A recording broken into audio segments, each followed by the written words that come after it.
तो दोस्तों आज के इस वीडियो में हम बात करेंगे कि एक हमारा छत है 30 फीट बाय 40 फीट का, कितना स्टील बार इसमें लगेगा वही हम आज कैलकुलेट करने वाले हैं।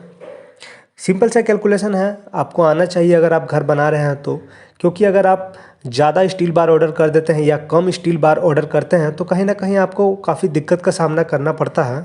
तो चलिए जल्दी से कैलकुलेट करते हैं कि हमारा कितना स्टील बार लगेगा 30 फीट बाय 40 फीट के छत को बनाने में।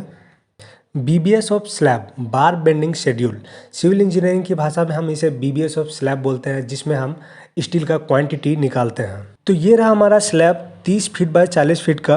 अगर हम इसे मीटर में कन्वर्ट करेंगे तो देख सकते हैं आप, ये हमारा वैल्यू आएगा। सारा कैलकुलेशन हम मीटर में करेंगे, इसीलिए इसे मीटर में कन्वर्ट कर दिया गया है। तो इस तरह जो हमारा बार लगता है उसे हम बोलते हैं मेन स्टील बार, मेन बार इसे हम बोलते हैं।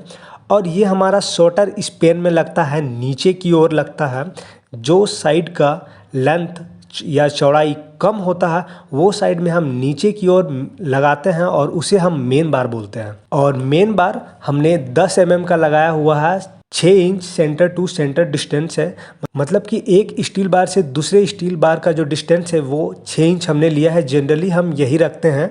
मेन बार जो हमारा होता है वो 10 mm का हम यूज करते हैं, और जो डिस्ट्रीब्यूशन बार होता है जो कि हम ऊपर की ओर लगाते हैं, ये हमारा है डिस्ट्रीब्यूशन बार। और जो साइड का लेंथ ज़्यादा होता है उधर हम डिस्ट्रीब्यूशन बार लगाते हैं, मतलब कि लॉन्गर स्पेन में। तो जो हम डिस्ट्रीब्यूशन बार लगाते हैं वो जनरली हम 8 mm का स्टील बार वहाँ पे हम यूज करते हैं, और 6 inch centre to centre distance, मतलब दो स्टील बार के बीच का जो डिस्टेंस है वो जनरली हम 6 इंच लेते हैं। तो मेन स्टील बार हम शॉर्टर स्पेन में लगाते हैं और डिस्ट्रीब्यूशन बार लॉन्गर स्पेन में लगाते हैं। यहाँ हमारा 30 फीट बाय 40 फीट का है, तो 30 फीट हमारा शॉर्टर स्पेन है, इधर का लेंथ कम है तो हम मेन बार इधर से लगाएंगे।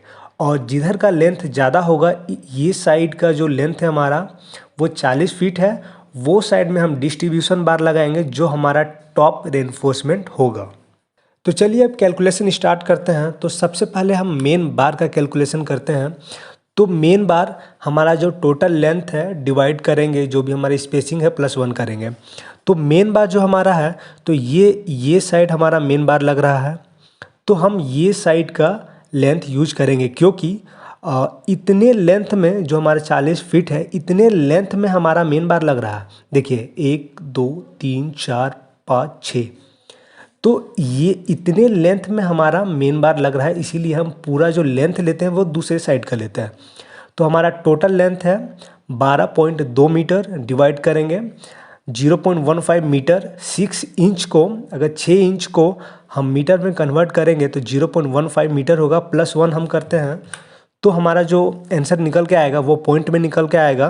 तो यहाँ हम पूरा नंबर लेते हैं तो 83 हमारा नंबर्स आया है मेन बार में। मतलब कि ये जो है 1 2 3 4 5 6 जो हमारा मेन बार है वो 83 नंबर ऑफ मेन बार्स हमारा लगेगा। तो अब हम देखते हैं डिस्ट्रीब्यूशन बार।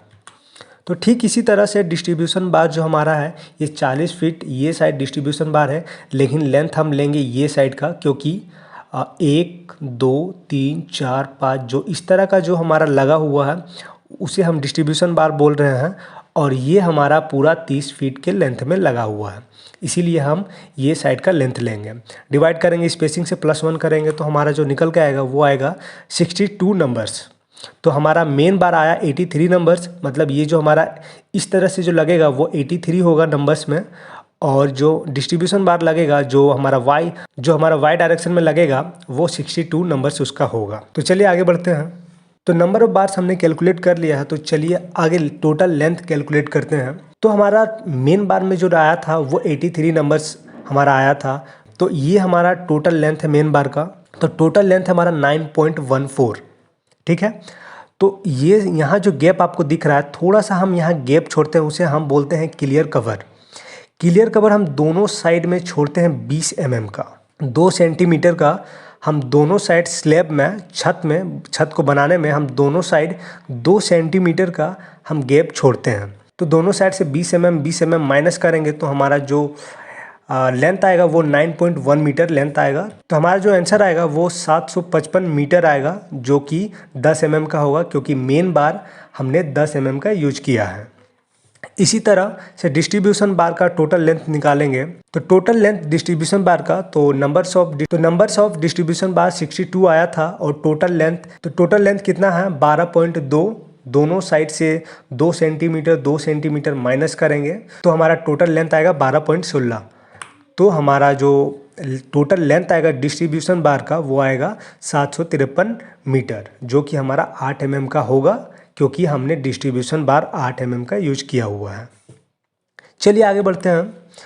तो 10 mm का जो हमारा स्टील बार होता है, जो कि हमने मेन बार में यूज किया है, उसका जो वेट होता है वो होता है 0.61 kg पर मीटर। मतलब कि 1 मीटर में 600 ग्राम के लगभग हमारा वेट होता है। अगर केजी में हम बोले तो 0.61 kg 1 मीटर का लेंथ होता है हमारा। तो टोटल लेंथ है हमारा 755 मीटर। तो इससे मल्टीप्लाई कर देंगे तो हमारा जो टोटल वेट निकल के आएगा 10 mm का डिस्ट्रीब्यूशन बार का, मेन बार का, वो हमारा आएगा 460 kg। ठीक इसी तरह से 8 mm का जो स्टील बार होता है 1 मीटर में 0.39 kg वेट होता है 8 mm स्टील बार का, जो कि हमने डिस्ट्रीब्यूशन बार यूज किया है 8 mm का।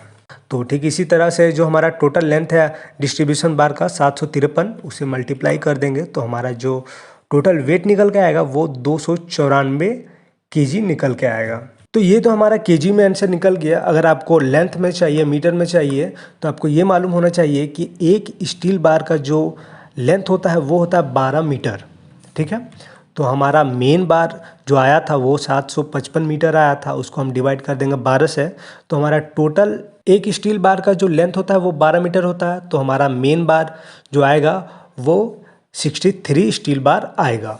इसी तरह हम डिस्ट्रीब्यूशन बार जो हमारा आया था 753 टोटल लेंथ था और डिवाइड कर देंगे 12 से। क्योंकि एक स्टील बार का जो लेंथ होता है वो होता है 12 मीटर। तो हमारा जो टोटल स्टील बार आएगा वो 63 स्टील बार आएगा। मतलब कि मेन बार हमारा 63 मेन बार लगेगा और 63 डिस्ट्रीब्यूशन बार हमारा लगेगा। ये हमारा पीस में आंसर आया है कि 63 पीस आपका स्टील बार लगेगा और ये हमारा केजी में आंसर है। तो उम्मीद है कि आपको समझ में आया होगा। फिर भी कोई डाउट है तो बिल्कुल आप कमेंट करें।